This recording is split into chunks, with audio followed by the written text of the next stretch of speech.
بسم اللہ الرحمن الرحیم 21واں پارہ، اس میں عنکبوت، سورۃ الروم، لقمان، سورہ سجدہ، سورہ احزاب شامل ہے۔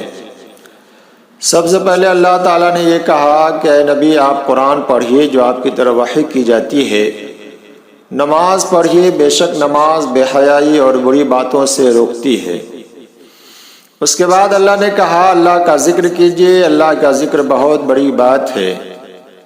پھر اس کے بعد اللہ تعالیٰ نے کہا اہل کتاب سے جب گفتگو ہو تو احسن طریقے سے گفتگو کیجیے، اور وہاں پہ یہ پوائنٹ ہو کہ ہمارا اور تمہارا معبود ایک ہے، ہم اس کتاب پر ایمان رکھتے ہیں جو ہماری طرف نازل ہوا اور ہم سے پہلے نازل ہوا، ان ساری کتابوں پر ہم مانتے ہیں۔ اللہ تعالیٰ نے کہا کہ یہ لوگ عذاب کا مطالبہ کرتے ہیں، جبکہ اللہ کا قانون یہ ہے کہ اللہ کا عذاب وقت مقررہ پر آتا ہے۔ اللہ تعالیٰ نے کہا کہ مشرکین جب کشتی میں سوار ہوتے ہیں تو خالص اعتقاد کے ساتھ اللہ کو پکارتے ہیں، اور جب اللہ اس بھنور سے نکال دیتا ہے، صحیح سے عالم خشکی پر آ جاتے ہیں تو پھر یہ شرک کرنے لگتے ہیں۔ اور ساتھ ساتھ کہا جب کشتی پر سوار ہوا کرو تو اللہ کو یاد کرو اور دعائیں کر لیا کرو۔ اور آخر میں اللہ نے کہا کہ جو اللہ کی راہ میں جد و جہد کرتے ہیں اللہ تعالیٰ ان کو سیدھے راستے کی ہدایت دیتے ہیں۔ اس کے بعد سورۃ الروم کا آغاز ہوتا ہے۔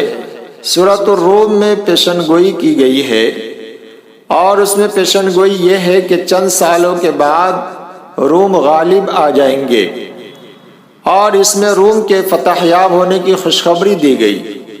اصل میں اللہ کے رسول صلی اللہ علیہ وسلم نے جب نبوت کا اعلان کیا اس وقت دو سپر پاور تھے، ایک فارس جس کو ایران کہا جاتا ہے، وہ آگ کی پوجا کرتی تھی، اور دوسرے سپر پاور روم، یہاں کے لوگ اہل کتاب تھے۔ فارس والوں نے روم والوں پر حملہ کیا اور اس میں روم کو بری طرح شکست ہو گئی، روم ہار گیا۔ مشرکین مسلمانوں کا مذاق اڑاتے تھے، اس لیے مذاق اڑاتے تھے کہ یہ اہل کتاب ہیں اور اہل کتاب مسلمانوں سے قریب ہوتے ہیں۔ اللہ تعالیٰ نے دیکھا کہ صحابہ رنجیدہ ہیں، پریشان ہیں، تو اللہ نے پیشن گوئی کے طور پہ کہا کہ آج ضرور یہ مغلوب ہو گئے ہیں، لیکن چند سالوں میں ضرور یہ غالب ہو جائیں گے اور مسلمانوں کو ایک دوہری خوشی ملے گی۔ چنانچہ چند سالوں کے بعد پھر روم نے فارس پر حملہ کیا اور بری طرح اس کو شکست دیا اور اس کے بہت سارے علاقوں پر قبضہ کر لیا۔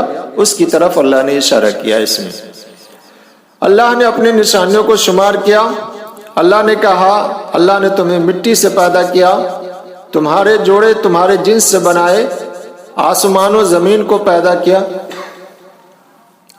رات کو سونے اور دن کو آرام کرنے کے لیے بنایا، بجلی کا نظر آنا یہ بھی اللہ کی نشانیوں میں سے ہے، زمین و آسمان سب اللہ کے حکم سے رکے ہوئے ہیں، اور اللہ تعالیٰ نے ان ساری چیزوں کو اس وقت پیدا کیا جب کوئی ماڈل اور کوئی نمونہ نہیں تھا۔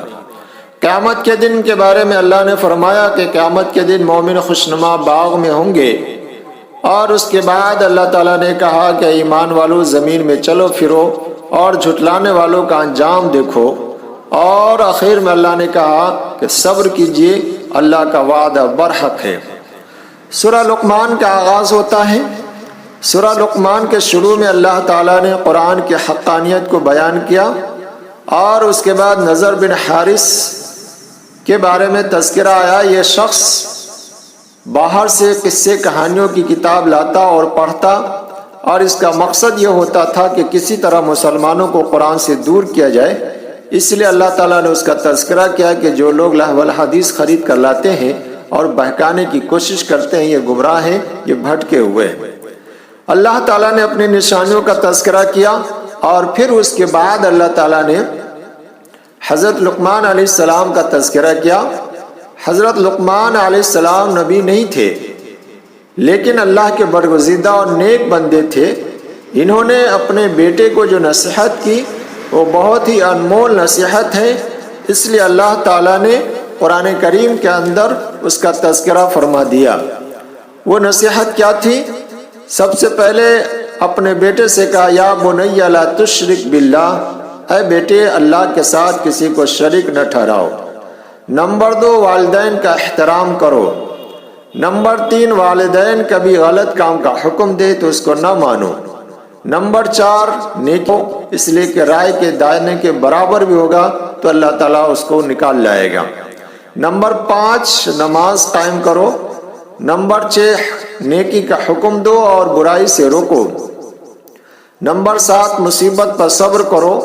نمبر 8 زمین میں اکڑ کے نہ چلو۔ نمبر 9 لوگوں سے منہ پھیر کر باتیں نہ کرو۔ اور نمبر 10 اپنی آواز کو پست رکھو، اس لیے کہ سب سے بری آواز گدھے کی آواز ہے۔ اس کے بعد اللہ تعالیٰ نے کہا کہ 5 چیزوں کا علم اللہ کے سوا کسی کو نہیں ہے۔ ان اللہ عنده علم الساعہ، قیامت کا علم اللہ کے پاس ہے۔ وَيُنَزِّلُ الْغَيْثَ، بارش کا علم اللہ کے پاس ہے۔ وَيَعْلَمُ مَا فِي الْأَرْحَامِ، ماں کے پیٹ میں بچہ کیسا ہے، کیا ہے، کس فطرت پر پیدا ہوگا، یہ اللہ کو معلوم ہے۔ وَمَا تَدْرِي نَفْسٌ مَاذَا تَكْسِبُ غَدًا، کل انسان کیا کمائے گا، کیا کھائے گا، کہاں رہے گا، یہ علم اللہ کو ہے۔ وَمَا تَدْرِي نَفْسٌ بِأَيِّ أَرْضٍ تَمُوتُ، اور کون انسان کہاں مرے گا، اس کی موت کہاں آئے گی، یہ سارا علم اللہ کے پاس ہے۔ اللہ بہترین باریک بھی اور جاننے والا ہے۔ سورہ سجدہ کا آغاز ہوتا ہے۔ سورہ سجدہ کے شروع میں بھی اللہ تعالیٰ نے قرآن کے حقانیت کو بیان کیا۔ دوسرے نمبر پر انسان کی پیدائش اور اعضاء وغیرہ بنائے جانے کا تذکرہ کیا۔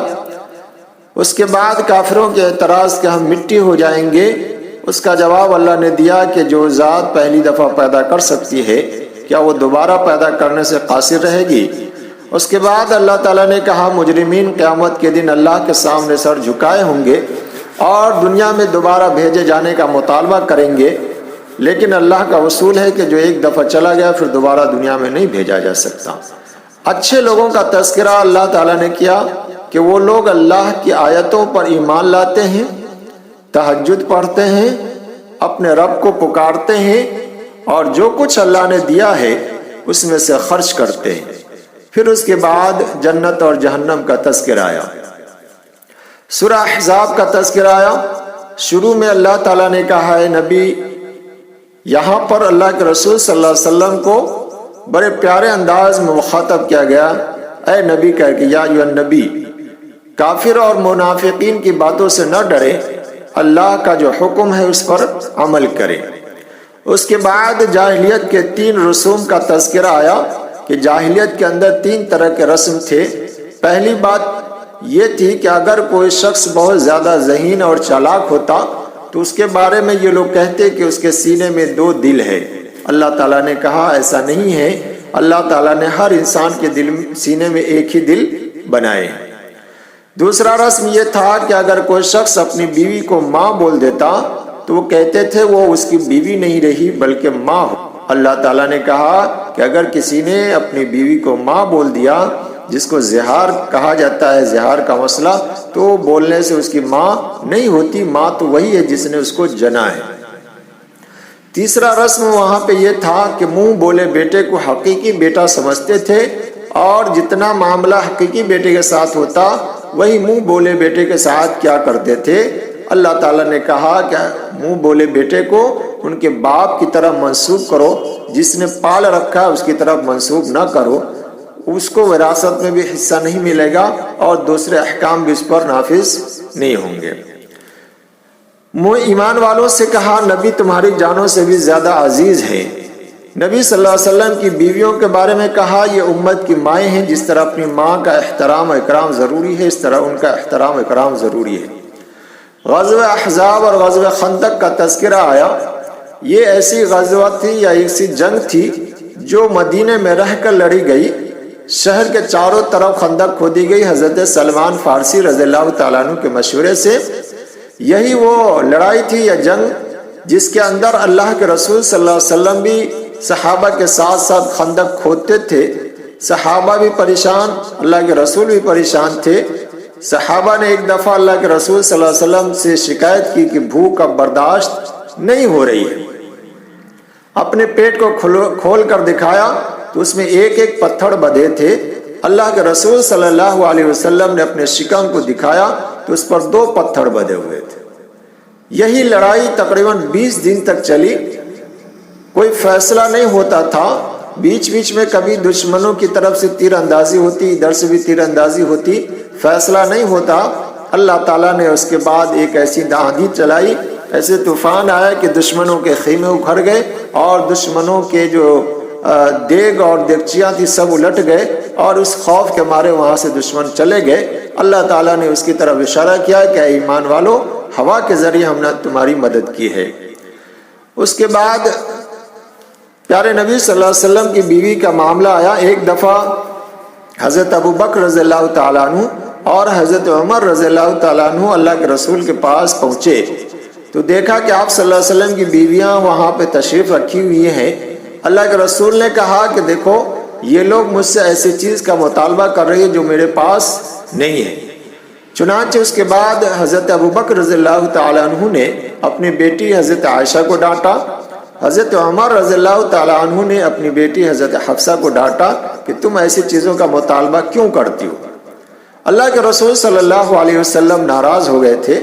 چند دنوں کے بعد آیت کریمہ نازل ہوئی کہ اے نبی آپ اپنی بیویوں سے کہہ دیجئے اگر انہیں دنیا چاہیے تو کہیں اور چلی جائیں اور آخرت چاہیے تو آپ کے پاس رہیں۔ جب یہ آیت نازل ہوئی تو اللہ کے رسول صلی اللہ علیہ وسلم نے سب سے پہلے حضرت عائشہ رضی اللہ تعالیٰ عنہ سے کہا کہ آیت نازل ہوئی اور اللہ تعالیٰ نے اختیار دیا ہے کہ دنیا چاہیے تو کہیں اور چلی جاؤ اور آخرت چاہیے تو اللہ اور اس کے رسول کو اختیار کرو، اپنے والد سے مشورہ لے لو۔ حضرت عائشہ صدیقہ رضی اللہ تعالیٰ عنہ نے کہا کہ اللہ کے رسول اس میں مشورہ لینے کی کیا ضرورت ہے، میں اللہ اور اس کے رسول کو اختیار کرتے ہوں۔ اس کی طرف اشارہ کیا۔ پھر بنو قریظہ کا تذکرہ آیا کہ بنو قریظہ یہ قبیلہ اللہ کے رسول صلی اللہ علیہ وسلم کے ساتھ معاہدے میں شامل تھا، لیکن اس نے معاہدہ توڑ کر دشمنوں کا ساتھ دیا، مشرکوں کا ساتھ دیا۔ اس کی وجہ سے ایک دفعہ تمام صحابہ نے اس قبیلے والوں کا محاصرہ کر لیا اور یہ محاصرہ تقریباً 25 دنوں تک رہا۔ آخر میں بنو قریظہ کے لوگوں نے کہا کسی ایک کو حکم بنا دیا جائے اور وہ جو فیصلہ کریں گے ہمیں قبول ہوگا۔ چنانچہ حضرت سعد بن معاذ رضی اللہ تعالی عنہ کو حکم بنا دیا گیا۔ حضرت سعد بن معاذ رضی اللہ تعالیٰ عنہ نے فیصلہ دیا کہ ان کے مردوں کو قتل کر دیا جائے، عورتوں اور بچوں کو غلام بنا لیا جائے اور ان کے املاک پر قبضہ کر لیا جائے۔ تقریباً بنو قریظہ کے 400 افراد کو یہ سزا دی گئی، اور یہ سزا صرف اس لیے دی گئی تاکہ آئندہ کوئی ایسی حرکت نہ کرے جس طرح ان لوگوں نے اللہ کے رسول صلی اللہ علیہ وسلم کے خلاف سازش کی اور جو معاہدہ ہوا تھا اس معاہدے کو توڑ دیا ان لوگوں نے۔ اس کے بعد اللہ کے رسول صلی اللہ علیہ وسلم کی بیویوں سے کہا گیا کہ تمہارا اسٹیٹس بڑا ہے، تمہارا مقام بڑا ہے، اگر تم سے کوئی غلطی ہوئی تو دوسروں کے مقابلے میں تمہیں دوہرا عذاب ملے گا یا دوہری سزا ملے گی۔ اس لیے کہ انسان جتنے بڑے مقام اور مرتبے پر ہوتا ہے اس سے اگر غلطی ہو جائے تو اس کو سزا بھی اتنی سخت دی جاتی ہے۔ اس کی طرف اشارہ کیا گیا۔ باقی احکام کل بیان کیے جائیں گے۔ اللہ تعالی ہم تمام لوگوں کو عمل کی توفیق عطا فرمائے۔